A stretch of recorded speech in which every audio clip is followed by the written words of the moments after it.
یہ سب ضرور پتہ کریے بھائی، ضروری ہے بھائی، یہ رسول کی بیٹی کا سوال ہے بھائی۔ مجھے حسن کے کفن کی قسم، مجھے حسین کی 13 ضربوں کی قسم، مجھے اکبر کے جگر کی قسم، مجھے عباس کے کٹے ہوئے بازوؤں کی قسم، یہ قسمیں دی ہیں میں نے سنی بھائیوں کے لیے۔ اب میں بدعا دیتا ہوں، میں غلط پڑھوں قیامت والے دن نبی امت میں سے نہ اٹھائے۔ اور العاملی نے غیر اللہ کی قسم کو حرام ہونے پر محمول ٹھہرایا۔ وہ جھوٹ بولنا، جھوٹ پھیلانا گویا اپنا پیدائشی حق سمجھتے ہیں۔ ان کے جھوٹ کے مطابق صحابہ کرام نے نعوذ باللہ ثم نعوذ باللہ رسول اللہ صلی اللہ علیہ وسلم کو بھی شہید کیا، اور ان کی نور نظر، لخت جگر، دل کا ٹکڑا سیدہ کائنات فاطمہ الزہراء سلام اللہ علیہا کو بھی شہید کیا۔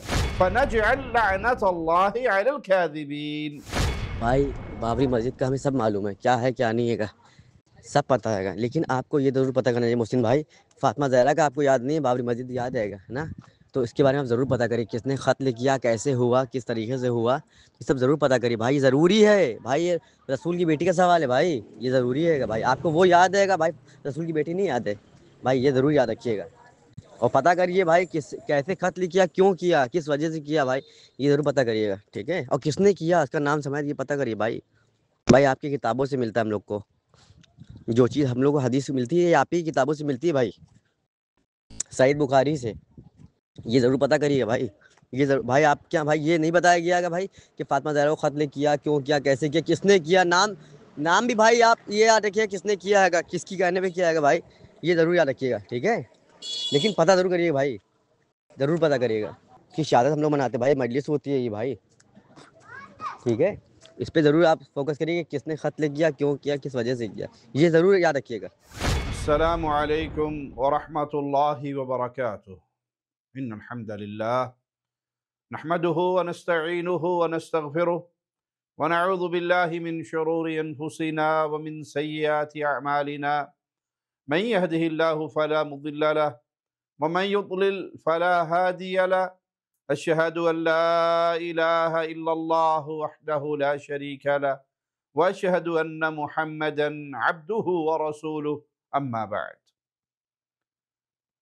اس دنیا میں روافض کے علاوہ شاید ہی کوئی دوسرا ٹولہ ہو جو جھوٹ بولنے میں سب سے آگے ہو، خاص طور پر روافض کے وہ لوگ جو ان کے ہاں عالم بلکہ علامہ کہلائے جاتے ہیں، وہ جھوٹ بولنا، جھوٹ پھیلانا گویا اپنا پیدائشی حق سمجھتے ہیں۔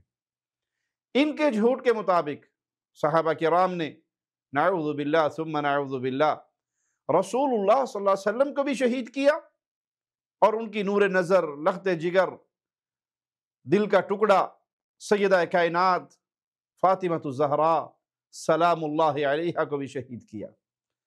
اس کے جواب میں ہم کیا کہیں گے؟ فَنَجْعَلْ لَعْنَةَ اللَّهِ عَلَى الْكَاذِبِينَ، جھوٹوں پر اللہ کی لعنت ہو۔ تو آئیے سنیے ان کے ایک مشہور گپی آصف علوی کو، وہ کیسے گپے ہانکتا ہے۔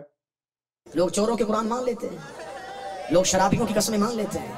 میں مظفر گڑھ میں تمہارے شہر میں مہمان بن کے آیا ہوں، میرے کئی رشتے ہیں تم سے، حسین کا ذاکر ہوں، تمہاری نگری میں مہمان ہوں، نبی کا امتی ہوں۔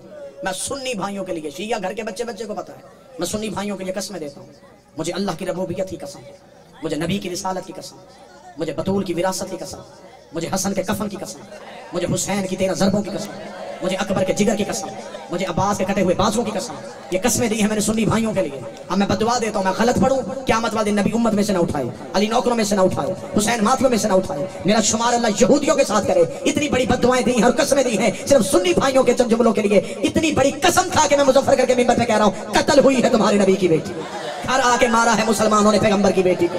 یاد رہے اس حوالے سے دروازے پر لات مار کر بی بی سیدہ فاطمہ پر دروازہ گرانا اور ان کی پسلی کا ٹوٹنا، محسن کا پیٹ میں شہید ہونا، پھر بی بی کو بھی شہید کر دینا، یہ ساری ان شیعوں کی جھوٹی تاریخی کہانیوں کا حصہ ہے۔ حقیقت اور سچ سے اس کا کوئی تعلق نہیں۔ کسی صحیح روایت سے اس بات کو ثابت نہیں کر سکتے، بلکہ ان کے اپنے بھی اس پسلی ٹوٹنے والی روایت کو صحیح تسلیم نہیں کرتے۔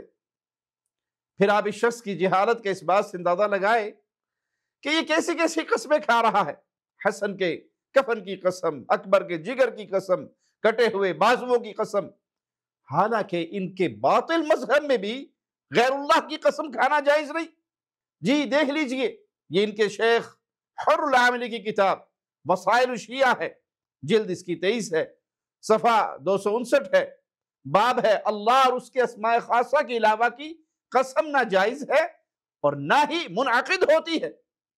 اس میں روایت ہے کہ امام ابو جعفر الثانی سے ان آیات کے بارے میں پوچھا گیا، وَاللَّيْلِ إِذَا يَغْشَى وَالنَّهَارِ إِذَا تَجَلَّى، اسی طرح اللہ مالک کے فرمان وَالنَّجْمِ إِذَا هَوَى، اور اس طرح کی دیگر آیات جن میں غیر اللہ کی قسمیں ہیں۔ تو امام نے فرمایا اللہ اپنی مخلوق میں سے جس کی چاہے قسم کھائے، لیکن اس کی مخلوق کے لیے جائز نہیں کہ وہ اللہ کے علاوہ کسی اور کی قسم کھائے۔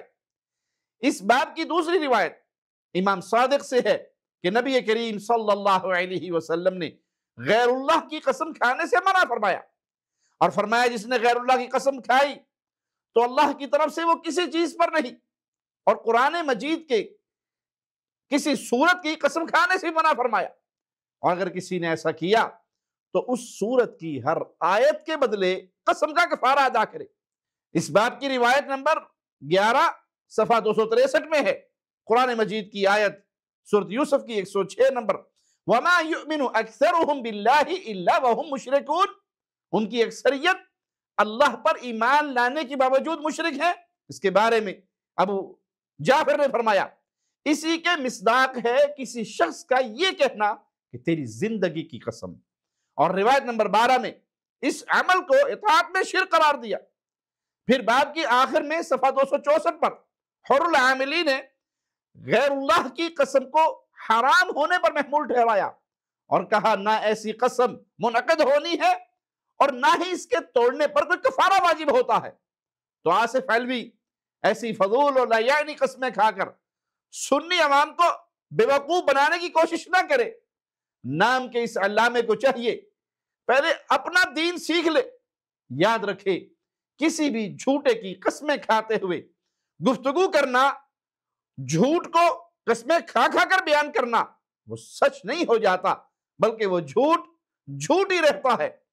تو شیعوں کا، رافضیوں کا یہ جھوٹ بھی سچ ثابت نہیں ہو سکتا کہ سیدہ فاطمہ کو رسول اللہ صلی اللہ علیہ وسلم کے صحابہ نے گھر میں آ کر شہید کر دیا۔ ان کے جھوٹ بولنے والے بولتے ہیں اور وہ دعوے کرتے ہیں کہ جی آپ نہیں مانتے، صحیح بخاری کے اندر یہ حدیث موجود ہے۔ یہ سب ان کی جھوٹی باتیں ہیں اور ان کے پھیلائے ہوئے جھوٹے پروپیگنڈے ہیں۔ میں یہ جملہ یہاں پر جو پہلے بھی بارہا کہہ چکا ہوں پھر کہتا ہوں، صحابہ کی دشمنی کے اس پوائنٹ پر یہ قوم یہود و نصارہ سے بدتر ہے۔ جذبات میں نہیں کہہ رہا، حقیقت کی بنیاد پہ کہہ رہا ہوں۔ آپ کسی یہودی سے پوچھئے تمہارے نزدیک سب سے بہترین گروہ کون سا ہے، کہیں گے اصحاب موسیٰ۔ آپ کسی عیسائی سے پوچھئے، نصرانی سے پوچھئے تمہارے نزدیک سب سے بہترین لوگ کون سے ہیں، کہیں گے اصحاب عیسیٰ، عیسیٰ کے حواری۔ اور آپ سبائیوں کے اس ٹولے سے پوچھئے کہ تمہارے نزدیک دنیا کے بدترین لوگ کون ہیں، تو کہیں گے نعوذ باللہ ثم نعوذ باللہ اصحاب محمد۔ تو اپنے نبی کے صحابہ سے دشمنی کر کے یہ اس بد فطرت میں یہود و نصارہ سے برے ہیں کہ وہ کم از کم اپنے نبی کے ساتھیوں کو دنیا کا سب سے بہترین گروہ مانتے ہیں۔ اور یہ گمراہ ٹولہ کفار کو کیا پیغام دے رہا ہے کہ ہمارے نبی نے 23 سال لگا کر جو ایک جماعت بڑی تیار کی، اس کی اخلاقی کیفیت یہ تھی، حالت یہ تھی کہ انہوں نے اسی نبی کی بیٹی کو گھر آ کے شہید کر دیا، دروازہ توڑ دیا، دروازے کو گرایا، اور اس پر ڈرامے ہوتے ہیں، فلمیں بنائی جاتی ہے۔ تف ہے ان لوگوں کی فکر پہ، سوچ پہ، اور ہم پیغام دیتے ہیں اہل ایمان کو کہ اللہ کے لیے اپنی ذریت کو، اپنی نسلوں کو صحابہ کی محبت کا درس دیجئے، کیونکہ صحابہ معیار حق ہے۔ اگر کسی کے ذہن میں صحابہ کی تصویر پراگندہ ہو گئی تو وہ صرف صحابہ سے بدظن نہیں ہوگا، پھر نہ قرآن اور نہ حدیث، اس کی عزت اس کے دل میں پنپ نہیں سکتی۔ اسی لیے ہم محنت کرتے ہیں، زور لگاتے ہیں کہ رسول اللہ صلی اللہ علیہ وسلم کی صحابہ کی تصویر ویسے رہے جیسے مولا نے اپنے کلام میں اور محمد صلی اللہ علیہ وسلم نے اپنے فرمان میں بیان فرمائی۔ اقول قولی ھذا واستغفر اللہ لی ولکم ولسائر المسلمین۔ ہر لمحہ قرآن اور سنت کا ترجمان، فضیلت الشیخ توصیف الرحمان۔